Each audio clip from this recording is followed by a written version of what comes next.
Well big boss के घर में जहाँ पर अविनाश ईशा खेल रहे हैं गेम, वहीं विवेक भी दे रहे हैं उनका साथ।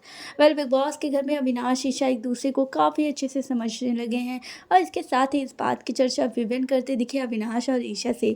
जहाँ पर एक गेम खेला गया जिसमें अविनाश ने ईशा को गेस करने के लिए कहा, तो एलिस भी गेस करने लगी, लेकिन ईशा ने सबसे पहले गेस किया।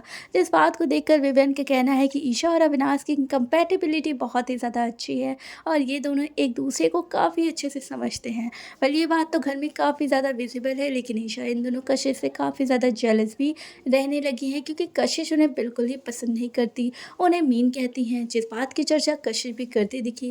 वेल अविनाश इस बात को कशिश से कंफर्म कर चुके हैं कि उनके दिल में ईशा ही है, लेकिन इसके बावजूद क्या कशिश करेंगे ट्राई और दिग्विजय हंसेंगे उन पर, क्योंकि दिग्विजय ने अविनाश को पटाने के लिए कहा है कशिश को। वेल बिग बॉस के घर की ये ट्विनिंग देखकर आपको क्या कहना है, हमें कमेंट करके ज़रूर बताएं और सब्सक्राइब करें चैनल को।